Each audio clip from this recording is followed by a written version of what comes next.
Hi Pisces, happy birthday and welcome back to the Astrology 33 channel. This is your March 2026 tarot reading.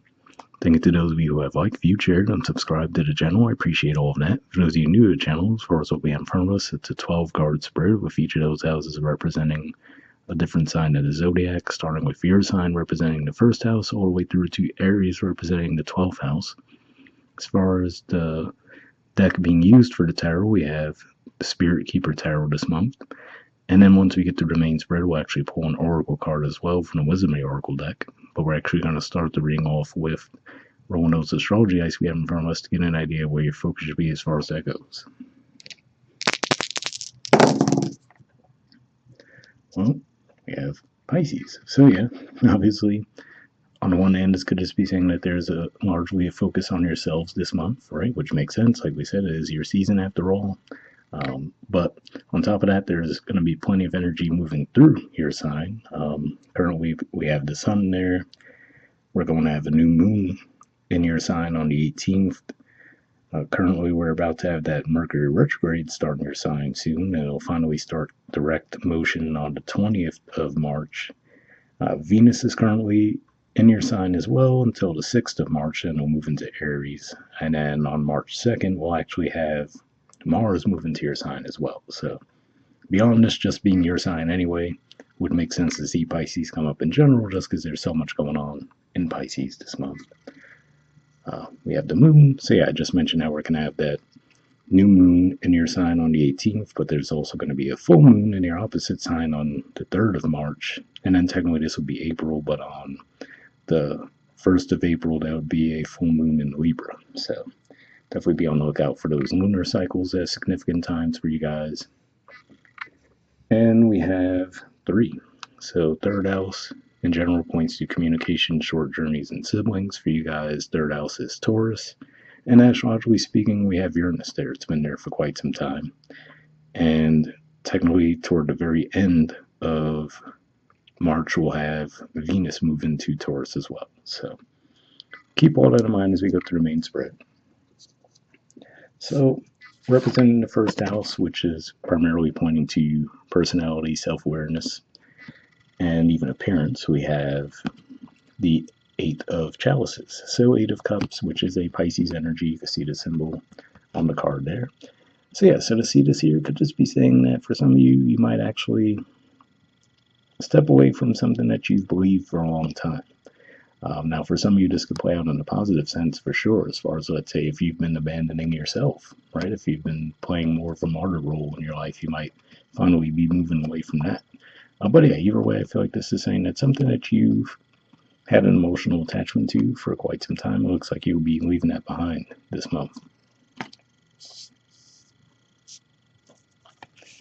All right, so excuse me. For the second house, pointing to possession, self-worth, and finances, we have the 3 of Chalices. So this is Cancerian energy. But to see this here come up in the second house, which could be more of a finance-related thing, could just be saying you might actually have something to celebrate this month when it comes to your finances. And for others of you, could just be saying that maybe there's going to be a meeting of the minds with those close to you that actually could point to benefits around finances for you this month as well, possibly as you let creative ideas flow through you. And, given that this is Cancerian energy too, this does make me think of the fact that we will have Jupiter, that's been in Cancer for quite some time, finally start direct motion on the 10th of March. So that could be where part of that's coming from too, where, like I said, if you maybe felt a creative blockage, right, now that might start to flow for you again, and you might start to see some benefit there around your finances as a result. So like we said, third house came up with the dice as well, which makes sense, communication, and then the fact that you guys are going to have Mercury retrograde in your sign. Mercury is the general ruler of communication.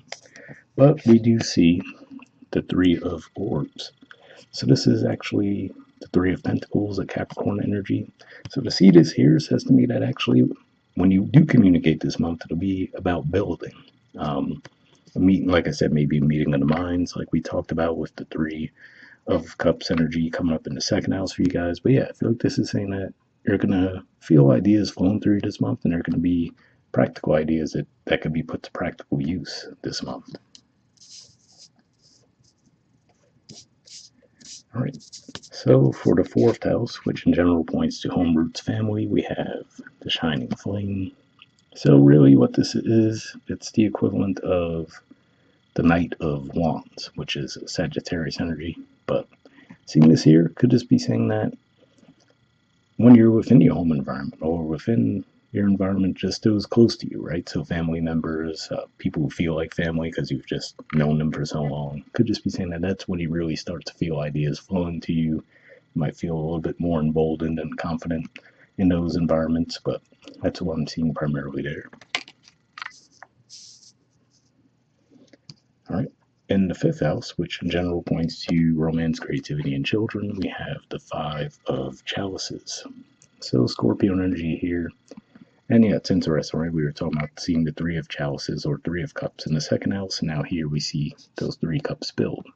So to see this here, given that it's fifth house, and like I mentioned, the fact that you guys have had Jupiter retrograde in your fifth house for so long, I feel like this is saying that you might finally be hitting that turning point this month where there has been some disappointment in that area of life, you guys. It looks like you're finally going to be putting less energy and focus on that and moving more toward the new opportunities that are before you.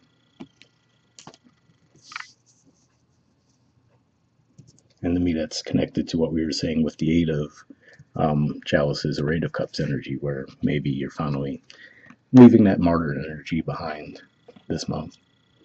So for the sixth house, which in general points to health, work, and daily routines, we have the Six of Orbs. So Six of Pentacles energy, which is a Taurus energy, generally speaking. To see this here could just be saying that this is what you're looking for ultimately, if nothing else, within your work environment, right? With your daily routines, you're looking for an energy of reciprocity. So for some of you, it could just be saying that you're going to be playing an active role in bringing that energy to the forefront, or for others of you, if you're realizing that that's not what you're getting currently, you could actually be on a mission to seek that out. All right, so in the seventh house, which in general points to partnerships, contracts, and relationships, we have the Angel of Justice.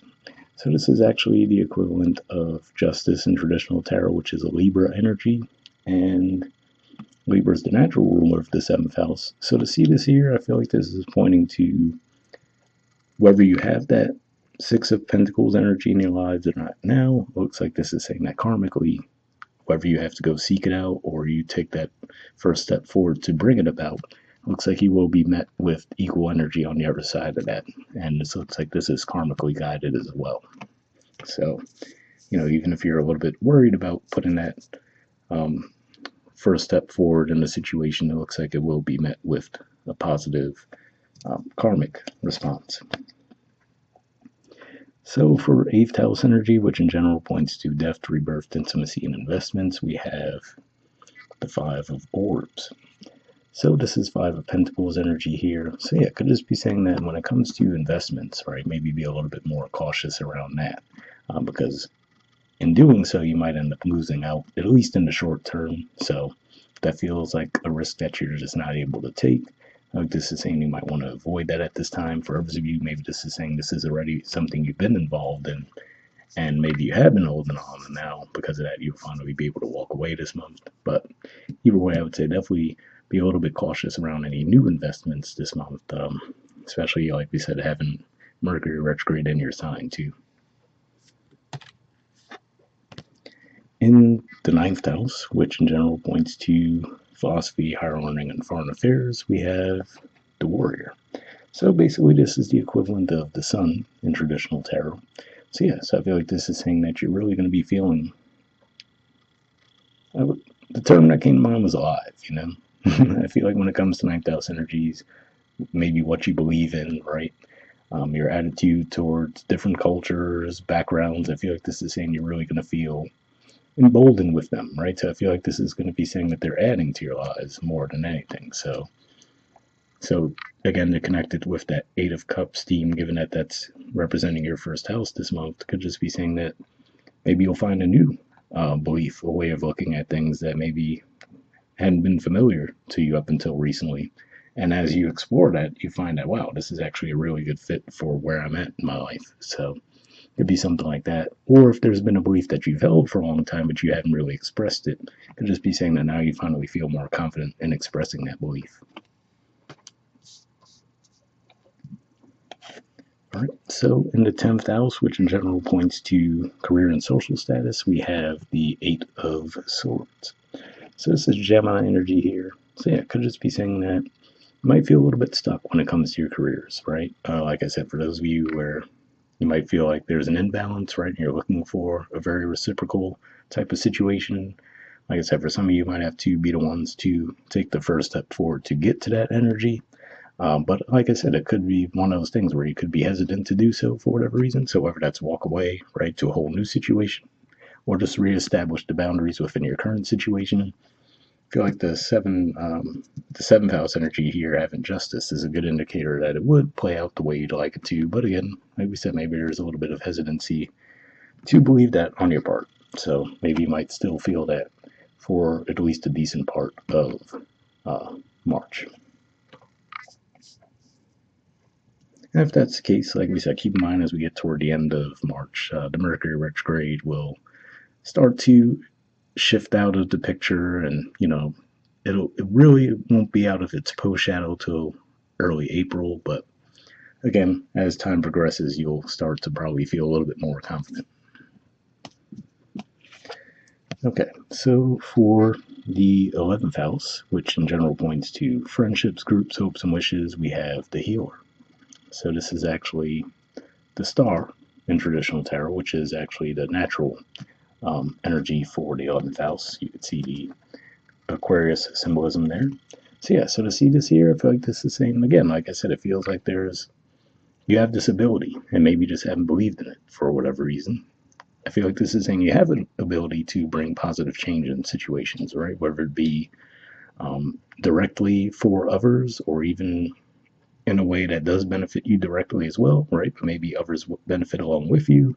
So whether it's more of a humanitarian thing or even just reciprocal types of connections where you feel like there's a positive give and take, I feel like this is saying you really have the power to bring those about this month.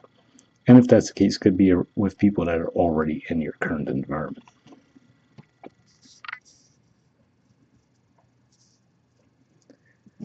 All right, and for the 12th house, which in general points to spirituality, blind spots, and mental health, we have the Seeker.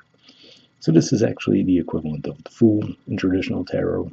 There's the artwork for it there. So yeah, like I said, it seems like maybe you have been moving away from something you believe for quite some time. Like I mentioned with the 9th house there, I feel like this is saying in doing so, you might actually cross paths with something, a philosophy, a way of life that really is a great fit for you. And I feel like this is saying that if that's the case, this is probably something that you had in your mind for a while. But for whatever reason, this month you might feel a little bit more nudged to actually explore it a little bit more. Okay, so for the bottom of the deck, we have the Shining Waters. It says the waves of the undying. So yeah, basically, this is the equivalent of the Knight of Cups, which is actually the energy that naturally represents Pisces in traditional tarot. So to see this at the bottom of the deck, I feel like this is saying no matter how disruptive the energy might feel for you in the moment, I feel like this is saying this is ultimately you really getting back in touch with who you really are anyway. So, like I said, so that's another thing that makes me think that 8 of Chalices or 8 of Cups energy showing up in your first house could just be saying that maybe this is more of a situation where you've been abandoning yourselves for quite some time, and now you're finally putting that to a stop. And as you do so, you'll start to see those around you will start being more supportive as well. But we'll see what the Oracle card adds to the mix. So like I mentioned, we're going to pull a card from the Wisdom of the Oracle. I'm just going to give this a few more shuffles, then we'll cut the deck and pull a card.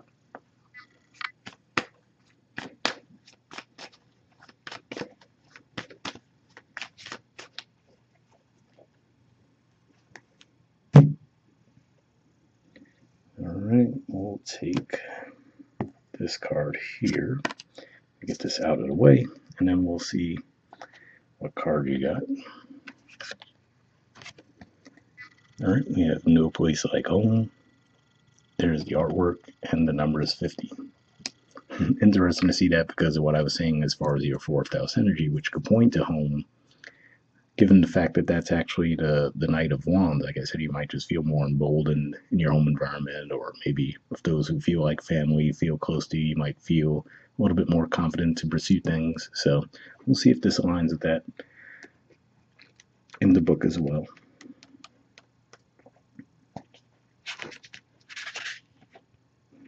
All right, essential meanings says authenticity, coming home to yourself, feeling at home, arriving at a place where you just fit, being comfortable in your own skin.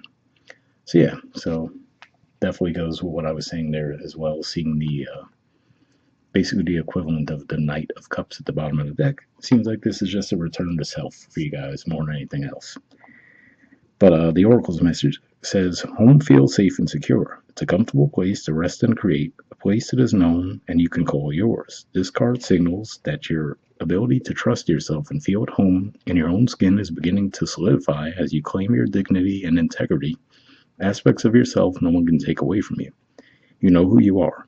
You hold your head high, yet with neither pride nor humility. Instead, you stand as the observer, seeing through the eyes of your soul. This puts you in a position of power and strength. Authenticity is your home. You are safe here in House of Spirit and Spirit. Excuse me, in House of your Spirit and Spirit. So yeah, so definitely a positive message there as well. Because like I said, for some of you, maybe you might feel a little bit almost uncomfortable getting back to yourselves, right? Because like I said, maybe you've just been in such a cycle of giving and over giving for a while, and now to come back to yourselves might feel like overdoing it in some way, but I feel like it's exactly what's called for. And like I said, I feel like the environment will fall in line with that too in a positive way. The relationship message says, lovers, friends, and companion animals are at home in your life right now. You are in sync and full of love, and you can be secure in the knowledge that it is reciprocated. Relationships elicit a sense of emotional safety, comfort, and the best aspects of familiarity now. Be home in this relationship. Together you add to the love of the world. So yeah, definitely a positive message there as well, especially if this is, for those of you who are looking for guidance in a romantic relationship situation, to see the Justice card and the seventh house energy is a great indicator there as well. The prosperity message says, when you act in an authentic way, you command the world to reflect back to you exactly what is in your highest good. Your business choices, the investments you make, and the creative projects you immerse yourself in are powerfully on point. Why? Because when you are fully yourself, radically accepting everything in your journey to date, both successes and failures, you will see the divinity in all things. Abundance is a natural progression when you experience this kind of authenticity. So yeah, so definitely a positive message there as well. And that particular message did make me think of, like we mentioned, the fact that Jupiter has been in your fifth house for quite some time. It'll finally start direct motion March 10th. So I feel like that's going to help build momentum for you guys as well as you progress through the month. But once again, happy birthday. We'll wrap up there. All right, bye.